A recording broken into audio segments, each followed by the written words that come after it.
Selamat malam. Pada malam hari ini, kelompok kami yang terdiri dari Okta, Leona, dan Martin akan mempresentasikan jurnal yang berjudul On Optimized Model Using LSTM Network for Demand Forecasting. Sebelum presentasi akan dipaparkan dulu terdapat 4 buah outline yang akan dijelaskan. Yang pertama itu latar belakang masalah, metodologi penelitian, hasil penelitian, dan kemudian akan ditutup dengan kesimpulan. Latar belakang masalah. Hal yang melatar belakangi penelitian ini ialah karena tingginya tingkat kompetisi yang membuat perusahaan itu sulit untuk memprediksi permintaan konsumen secara akurat, dan apalagi dengan menggunakan metode peramalan tradisional, sehingga perusahaan itu mulai menggunakan advanced data science teknik untuk melakukan peramalan. Permasalahan peramalan permintaan konsumen ini diformulasikan sebagai time series forecasting problem. Kenapa? Karena data permintaan konsumen itu merupakan sekuensial data dari satu waktu terhadap waktu yang lainnya. Lalu time series forecasting teknik ini bisa terbagi menjadi 2 kategori, yaitu statistical methods dan computational intelligence method. Yang pertama, statistical methods itu contohnya itu ARIMA. Dalam penggunaan ARIMA itu terdapat satu buah asumsi di mana mengasumsikan bahwa data itu berpola linear, padahal pada kenyataannya itu di dunia nyata ini tidak semua data itu bersifat atau berpola linear, adapun data yang bersifat non-linear. Nah, hal tersebut biasanya merupakan kelemahan dari statistical methods. Maka dari itu, pada saat ini banyak menggunakan computational intelligence method untuk dapat menentukan peramalan permintaan konsumen. Nah, computational intelligence method ini sudah banyak digunakan. Contoh dari computational intelligence method ini ialah Artificial Neural Networks (ANN), Support Vector Machine (SVM), KNN, kemudian Adaptive Neurofusion Inference System atau ANFIS. Contohnya yang pertama itu ANN. Salah satu contoh atau model tipe dari ANN ialah RNN. RNN ini memiliki kelebihan untuk menyimpan memori jangka pendek, tapi RNN ini memiliki kelemahan, ialah gradient problemnya yang seringkali untuk menghilang. Nah, karena kelemahan ini, maka itu seringkali orang itu beralih pada LSTM. Karena LSTM ini mampu menangani kekurangan dari RNN tersebut. LSTM ini dapat menyimpan informasi jangka waktu yang lebih panjang dibandingkan dengan RNN. Berikut dijelaskan singkat mengenai LSTM. LSTM itu merupakan long short term memory, di mana LSTM itu merupakan ekstensi dari RNN, memiliki kapabilitas yang baik dalam melakukan time series forecasting. LSTM ini diciptakan oleh Hochreiter dan Schmidhuber antara tahun 95 sampai 97. Pada umumnya, LSTM ini terdiri dari 4 buah komponen, yaitu input gate, forget gate, internal cell atau cell memory, dan output gate. Selanjutnya dijelaskan mengenai struktur dari LSTM. LSTM ini terdiri dari beberapa komponen. Yang pertama itu XTI. XTI ini merupakan nilai input, HTI nilai output pada waktu TI, CTI cell stage pada waktu TI, ATI input gate, FTI forget gate, OTI output gate, TANH merupakan fungsi aktivasi, dan terdapat logo sigma yang berarti sigmoid gate. Ini untuk mengatur banyaknya informasi yang dapat lewat. Adapun W atau bobot. Selanjutnya dijelaskan bagaimana cara kerja LSTM ini. Jadi yang pertama, dimulai dari forget gate. Forget gate ini menggunakan input dari XTI dan HTI-1 atau output pada waktu TI-1 dari layer sebelumnya. Nah, kemudian dengan menggunakan pembobotan dan melalui sigmoid gate, di sini untuk menentukan apakah informasi dari layer sebelumnya akan tetap diteruskan pada layer selanjutnya. Biasanya menggunakan 0 atau 1. 0 itu artinya bahwa informasi dari layer sebelumnya itu akan dihilangkan atau dibuang. Tapi kalau nilai 1 artinya informasi tersebut akan dipertahankan. Lalu selanjutnya masuk pada input gate. Input gate atau ATI ini inputnya itu merupakan dari XTI dan HTI-1. Di sini ATI berfungsi untuk menghasilkan suatu informasi yang baru. Nah, kemudian terdapat pula di sebelahnya TANH. TANH di sini berfungsi untuk menghasilkan suatu komponen yang baru. Contohnya di sini C aksen TI. Nah, keduanya ini akan digabungkan untuk menghasilkan suatu pembaharuan. Seperti itu. Lalu selanjutnya akan dijelaskan. Pada bagian atas di sini diketahui bahwa terdapat logo bulat atau titik atau dot. Ini tuh merupakan perkalian. Perkalian yang pertama itu merupakan dari forget gate dan cell stage pada TI-1 dikalikan. Kemudian hasilnya akan ditambahkan dengan hasil dari input gate yang sebelum disebutkan untuk memperbarui informasi dan komponen yang baru yang kira-kira ada atau ditambahkan. Kemudian di kedua hasil dari input gate dan hasil dari perkalian forget gate ini kemudian ditambahkan menghasilkan nilai yang disebut CTI. Selanjutnya yaitu pada output gate. Output gate di sini berfungsi untuk menentukan atau meregulasi hasil dari LSTM. Nah, untuk menghasilkan hasil dari LSTM ini, output gate ini menggunakan pertimbangan dari CTI, hasil dari CTI, dan mempertimbangkan pula dari fungsi aktivasi yaitu tanha dan sigmoid gate. Dan pada akhirnya akan didapatkan hasil atau output gate yaitu HTI. Lalu selanjutnya di bawah sini terdapat 5 buah persamaan yang biasanya digunakan untuk melakukan LSTM. Selanjutnya akan dilanjutkan pada metodologi penelitian. Metodologi penelitian ini sebenarnya terdapat 5 buah tahapan.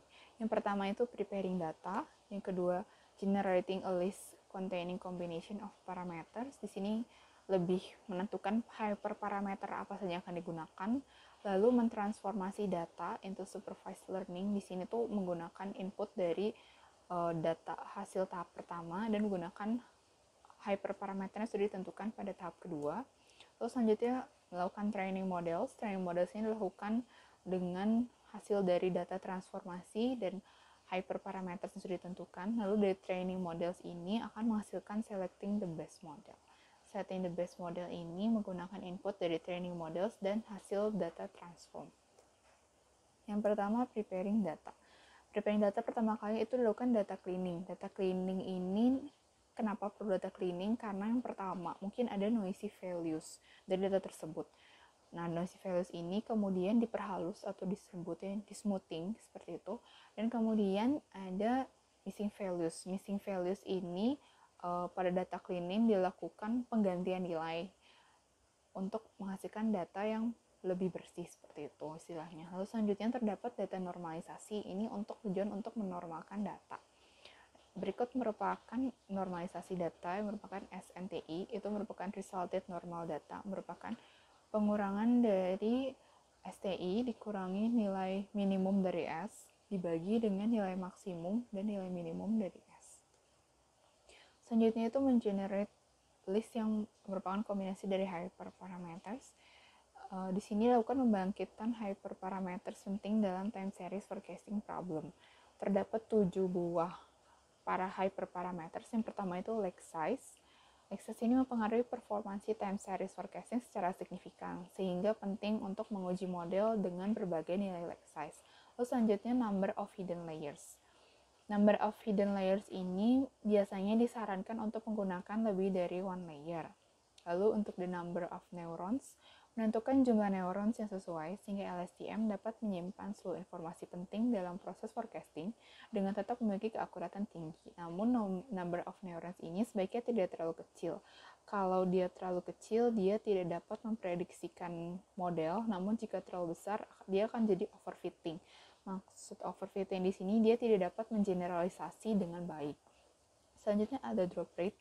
Drop rate ini mempengaruhi performansi dari model yang dihasilkan dengan meningkatkan model generalization. Lalu selanjutnya dapat learning rate. Learning rate ini untuk menyesuaikan perubahan model weights untuk dapat menghasilkan model dengan performa tinggi. Selanjutnya ada batch size. Batch size ini mempengaruhi performansi LSTM model, sehingga memang penting untuk menentukan nilai batch yang tepat. Yang terakhir yaitu epoch size. Di sini itu jumlah iterasi seluruh training instances untuk melihat pola yang dihasilkan model, apakah performansi model sudah tinggi atau belum. Tapi epoch size ini sebaiknya tidak terlalu kecil, karena kalau dia terlalu kecil, dia itu tidak bisa mengcapture path dari learning yang sudah dihasilkan. Namun apabila dia terlalu besar, dia akan menghasilkan overfitting. Selanjutnya yaitu tahap ketiga, yaitu transformasi data. Transformasi data di sini, data time series ditransformasi menjadi set instance dengan format set input dan set output berdasarkan nilai leg size yang telah ditentukan sebelumnya, dan selanjutnya dipisahkan menjadi training set dan test set. Nah, berikut merupakan matriks dari S input dan S output. Setelah itu, dan dikatakan set instant dipisahkan menjadi train set dan test set. Kalau train set ini nantinya akan digunakan untuk langkah keempat juga sebagai input model LSTM untuk menghasilkan model forecasting. Namun untuk test set ini akan digunakan untuk mengevaluasi performansi model yang akan digunakan pada tahap 5 atau step kelima. Selanjutnya model configuration. Untuk model configuration ini, inputnya itu dari transit di langkah 3 dan hyperparameters dari langkah 2. Sistem modelingnya itu seluruh parameter kecuali leg size itu digunakan untuk konfigurasi dan training LSTM dengan menggunakan train set. Keuntungan menggunakan stack LSTM structure itu ialah karena setiap lapisan itu mampu memodelkan bagian dari data time series dan meneruskannya ke blok selanjutnya hingga ke blok akumulasi terakhir menghitung output. Jadi dari setiap layer itu, informasi yang ada pada layer pertama ini akan dipilah informasi mana yang akan diteruskan dan mana yang akan tidak, dan kemudian akan ditentukan penambahan informasi apa yang penting. Nah, lalu informasi layer 1 ini akan diteruskan ke layer 2. Jadi layer 2 ini berisi dari akumulasi layer 1 dan layer 2, dan kemudian terus akan terakumulasi hingga nanti di layer yang terakhir untuk dapat menghitung output. Terus selanjutnya memilih model yang terbaik. Model yang terbaik itu dilakukan dengan menghitung performansi dari model dengan metrik RMSE atau Root Mean Square Error yang dihitung berdasarkan denormalisasi input dan predicted output. Lalu model dengan performansi yang terbaik itu akan dipilih. Selanjutnya saya akan menjelaskan hasil penelitian pada jurnal ini. Pertama, saya akan membahas tentang metode evaluasi model. Evaluasi akan dilakukan dengan membandingkan model yang dibuat dengan pendekatan statistika time series forecasting model dan computational intelligence method. Untuk pendekatan time series forecasting akan menggunakan exponential smoothing dan ARIMA. Sedangkan untuk evaluasi dengan menggunakan metode computational intelligence method akan menggunakan artificial neural network, support vector machines, k-nearest neighbor, simple recurrent neural network, dan long short-term memory. Performansi model yang dihasilkan akan diukur dengan menggunakan root mean square error dan symmetric mean absolute percentage error yang persamaannya bisa dilihat pada PPT yang ditampilkan. YT merupakan nilai time series aktual pada waktu T, sedangkan YXNT merupakan nilai time series ramalan pada saat waktu T. Untuk data yang akan digunakan merupakan data penjualan selama 132 bulan dari 2007 dan sampai 2017. Dari grafik bisa dilihat bahwa secara sekilas terdapat pola yang berulang sekitar kurang lebih 11 sampai 12 bulan. Dari situ bisa diperkirakan bahwa time series memiliki tren dan seasonality, karena pada waktu-waktu tertentu tren menunjukkan tren yang naik dan pada waktu tertentu ada yang turun. Dari situ kita perlu menghitung nilai degree of stationarity menggunakan ADF test atau augmented decay Fuller. Hasil perhitungan menggunakan ADF menunjukkan p-value yang lebih dari alpha, yaitu 0,05, yang bisa diartikan bahwa time series memiliki unit root dan tidak stasioner. Dari situ selanjutnya kita perlu melakukan perhitungan MLA atau maksimal Lyapunov eksponen untuk melihat indikasi adanya chaotic behavior. Nah, apabila MLA negatif maka data konvergen, namun bila MLA positif maka data divergen dan chaos. Perhitungan MLA dapat dilakukan hanya dengan menggunakan data yang stasioner. Namun berdasarkan perhitungan sebelumnya, berdasarkan uji ADF yang sebelumnya, data tidak stasioner, sehingga data perlu diuraikan menjadi set subseries yang disebut EMF.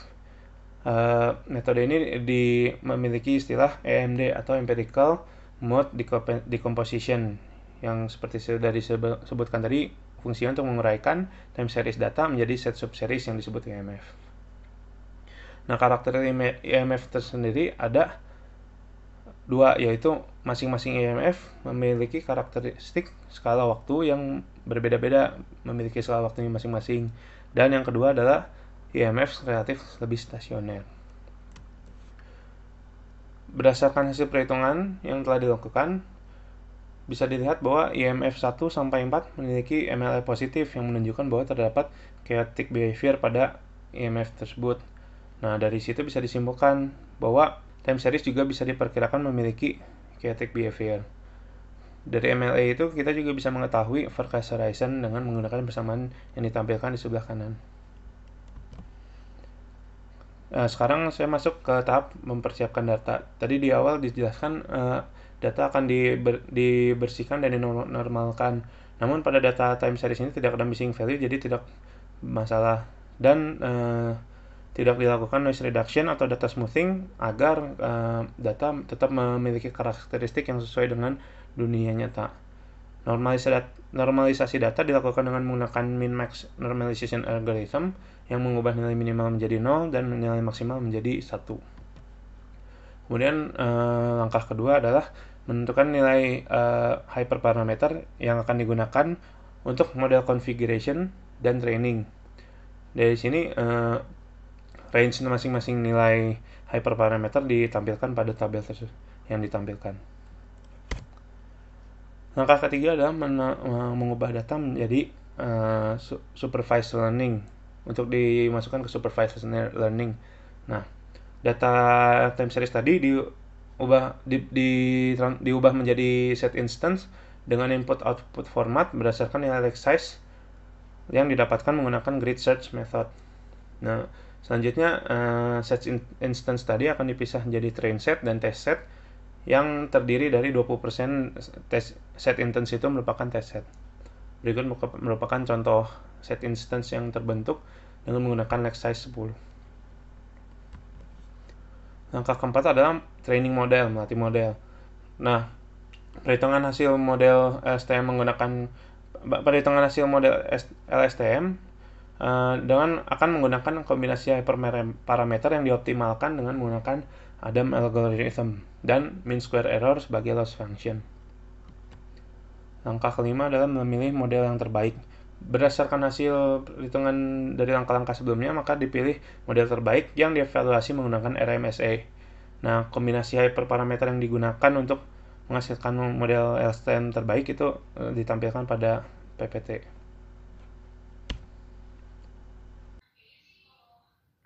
Selanjutnya, hasil dari setiap model dibandingkan di mana parameter yang digunakan pada setiap model merupakan parameter terbaik.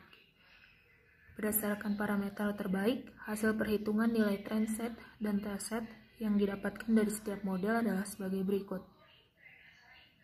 Perbandingan model hanya dilihat berdasarkan hasil yang didapatkan dari test set. Dari rank SMAP dan rank RMSE dapat dilihat bahwa model dari metode yang diusulkan atau double layer LSTM menempati posisi pertama. Perbandingan model antara LSTM, ETS, dan ARIMA menunjukkan bahwa dalam hal SMAP, LSTM dan ETS lebih baik dari ARIMA karena ETS dapat mengolah data berpola linear maupun non-linear, sedangkan ARIMA hanya dapat mengolah data berpola linear. Perbandingan antara model LSTM yang diusulkan atau double layer LSTM dengan KNN, RNN, single layer LSTM, ANN, dan SVM menunjukkan bahwa metode LSTM double layer yang diusulkan memiliki performansi yang lebih baik dibandingkan model lainnya. Selanjutnya dilakukan statistical comparison of applied models. Statistical test dilakukan dengan membuat 4 data set time series tambahan dari original time series yang dinotasikan dengan D1, D2, D3, dan D4. D1 didapatkan dari H poin terakhir dari original time series sebagai test set dan sisanya sebagai training set. D2 hingga D4 didapatkan dengan cara yang sama. Original dataset memiliki nilai H 12 dan dataset dipisahkan menjadi 105 time points untuk training set dan 27 time points untuk test set, di mana dataset tersebut disebut D5. Selanjutnya dilakukan uji fitment test untuk melihat apakah terdapat perbedaan antara nilai SMAP yang dihasilkan dari setiap model. Hipotesis yang digunakan adalah sebagai berikut. Rumus yang digunakan adalah sebagai berikut, di mana AR merupakan average ranking. Daerah penolakan adalah jika Friedman statistik yang dihasilkan bernilai cukup besar. Berikut merupakan ranking dari hasil perhitungan Friedman test setiap model yang didapatkan bahwa Friedman statistik lebih besar dari critical value sehingga dapat disimpulkan bahwa terdapat perbedaan antara nilai SMAP yang dihasilkan dari setiap model. Karena berdasarkan hasil Friedman test terdapat perbedaan antara nilai SMAP yang dihasilkan dari setiap model, maka langkah selanjutnya dilakukan Hochberg's post-hoc test untuk melihat apakah terdapat perbedaan yang signifikan antara individual forecaster. Nilai p-value yang didapatkan lebih besar dari significance level sehingga dapat disimpulkan bahwa terdapat perbedaan yang signifikan antara model LSTM yang diusulkan dengan model lainnya. Selanjutnya akan dibahas mengenai kesimpulan. Kesimpulan yang didapatkan adalah model double layered LSTM atau model yang diusulkan memiliki performansi yang lebih baik dibandingkan dengan model forecasting lainnya, diikuti oleh SVM dan ANN dalam menyelesaikan forecasting problem. Terima kasih.